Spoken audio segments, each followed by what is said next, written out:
Bom dia para quem é do dia, boa noite para quem é da noite. Hoje a gente vai falar de um assunto bastante importante.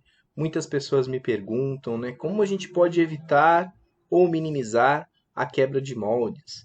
Como a gente está vendo aí nas fotos, né, é muito chato quando o molde amassa, dependendo do tipo e complexidade do molde, o acabamento vai ficar ruim. Então, todos esses incômodos podem ser minimizados e até mesmo evitados se a gente seguir alguns passos, né? Então, vamos lá. Bom, primeira coisa que a gente tem que entender é a complexidade do molde para que a gente faça realmente uma avaliação da necessidade de dispositivos preventivos, agendar plano de manutenção programada, manter sempre a lubrificação e limpeza do molde em ordem, programar a proteção de molde, trabalhar, se possível, com robô e esse robô com conferência de pega, ou até mesmo calhas com peça, com conferência de peças, né? Então, isso é muito importante. E esses tópicos a gente vai abordar um a um a seguir, tá? Então fique com a gente, não perca nada e ao final deixe seu comentário, traga seu assunto, traga a sua necessidade de entendimento, que na medida do possível a gente vai trabalhar esses conceitos juntos, tá? Então vamos lá. Bom, como que a gente consegue entender a complexidade do molde? Bom, primeiro a gente tem que analisar se acontecer alguma coisa com esse molde, qual vai ser o impacto disso. Então imagine um molde com textura e esse molde sendo danificado, sei lá, por uma pinça que quebrou e ficou avançado, ou um sistema de extração que não retornou adequadamente, ou um sistema de machos que está trabalhando por tempo, né? Então, precisa de sensor? Que tipo de sensor? É, o molde atropela? Que tipo de atropelo pode acontecer? Vai quebrar extrator? Vai atropelar macho? Vai danificar matriz? Vai danificar machos? Tem riscos de movimento, quebra por movimento? Então são perguntas que, ao analisar o ferramental, a gente já tem essas respostas. E às vezes a gente acaba negligenciando. Ah, não, põe o molde em máquina, é rapidinho, vamos ligar por tempo. Ah, eu preciso de um sensor de recuo de gaveta, senão o extrator vai bater, vai arrancar a gaveta. Ah, mas eu não tenho tempo de colocar. E muitas vezes você paga o preço por não avaliar ou negligenciar essas questões, tá? Então, se você tem dúvida do que pode acontecer com o seu molde, analise, né? Peça para uma pessoa que tem uma experiência maior analisar junto contigo. Não espere que a surpresa aconteça no momento da máquina, né? Porque muitas vezes o problema de quebra acontecendo na máquina, isso impacta em tempo de máquina parada, isso impacta em produção atrasada, isso impacta em gastos desnecessários por uma simples falta de observação da complexidade do molde, se ele precisa de sensores, que tipo de sensor. E assim, eu costumo dizer, quem tem um, não tem nenhum. Quem tem dois, tem um. Então, a gente precisa de conferências e muitas vezes essa conferência é em duplicidade, tá certo? Então, se vocês têm dúvida, corram atrás dessa necessidade. Avançando, plano de manutenção programada, né? Muitas empresas adotam esse sistema e outras ainda não. Então está na hora de vocês adotarem realmente um plano de manutenção programada, né? Fazer um checklist dessa programação, dessa manutenção programada, ter lá os itens a serem verificados em cada molde ou pelo menos um padrão de verificação. Ter peças reservas, todo molde tem o seu gargalo, tem o seu calcanhar de Aquiles ali que pode dar problema e certamente dará. Principalmente ver a questão de lubrificação. Isso é muito importante. Lubrificação de gavetas, extratores, qualquer nível de emperramento. Então a gente tem que analisar criticamente o ferramental para evitar paradas desnecessárias. Verificar a refrigeração, fazer a limpeza dos dutos de refrigeração, principalmente na retirada de molde, não deixar com que fique água parada, né? E, se possível, ter um sistema de limpeza dentro da fábrica. Isso seria o mundo ideal, mas pelo menos retirar o excesso de água.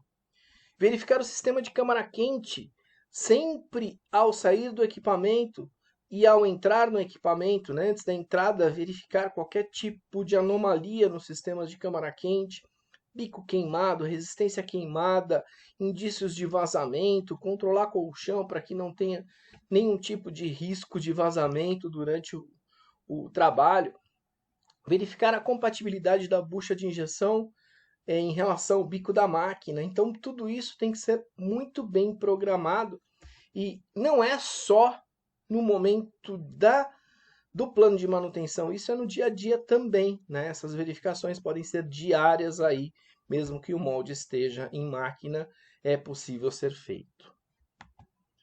Avançando mais um pouco, manter a limpeza e lubrificação foi o que a gente falou, né? Às vezes o molde solta, por exemplo, sujeira, né? Essa sujeira vai danificando o molde pouco a pouco. Então, sempre é necessário fazer limpeza nas faces do molde, até porque saídas de gás ficam entupidas, tem problema aí, dependendo da matéria-prima e dureza do molde, amassamento. Então, é sempre prudente fazer lubrificações em regiões de bucha, regiões de coluna, faces do molde, regiões de fechamento, como está sendo mostrado aqui na nossa ilustração.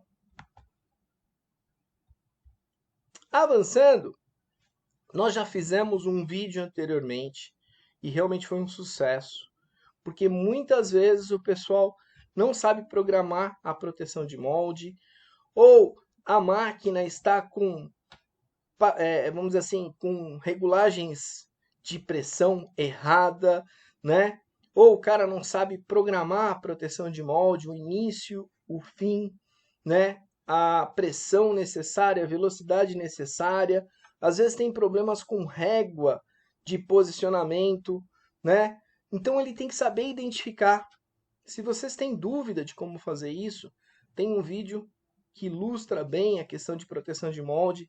Eu trabalho com treinamentos em empresas e a gente pode resolver esse problema tanto na detecção de problemas de máquina, quanto a correção de problemas referentes à parametrização de proteção de molde. Então, é um problema recorrente que muitas vezes os empresários me procuram e falam: poxa, mas quando a minha máquina era nova, funcionava a proteção, agora estou tendo moldes amassados e o pessoal está dizendo que a máquina não está legal. Aí fica a dúvida: será que é a máquina? Será que é a programação? Será que é o critério de proteção que está errado?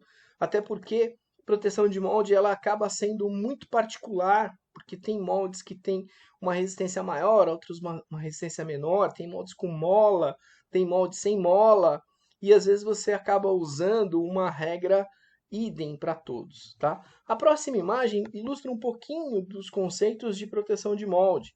Primeiro, proteção de molde a gente tem que determinar onde começa e onde termina. Poxa, mas estou na dúvida.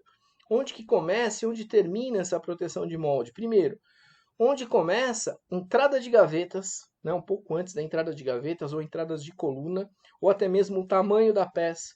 Onde termina? Quando essa face do molde encontrar com essa face do molde, aqui é o ponto zero. E aí a gente tem que ter velocidades e pressões nessa região reduzidas e um tempo para monitorar o atingimento dessa face do molde a essa face do molde. Então são parâmetros básicos que, voltando lá no vídeo de proteção de molde, se vocês tiverem dúvida, vocês voltem lá, vocês vão perceber que tem todo um entendimento aí de como parametrizar essa proteção de molde. E se precisarem de treinamento, lembrem de mim, tá? Eu faço atendimento em empresas aí e tenho certeza que vai melhorar muito essa questão de quebra de molde aí, ok? Lembrando, proteção de molde ela é reativa, então o molde vai tentar fechar e vai abrir. Por isso a sensibilidade ela depende muito da complexidade do molde, tá certo? Por fim, o que dá para se fazer também nessa questão de evitar que haja peças presas no molde é você ter a conferência por vácuo do robô, né? Então, às vezes, o pessoal acaba jampeando sensores de vácuo, trabalhar com conferência através de bandeja, ou até mesmo calha de peso.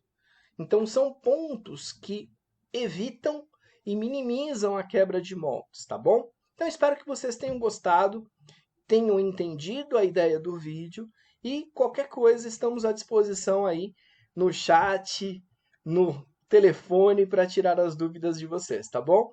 Muito obrigado aí e até a próxima.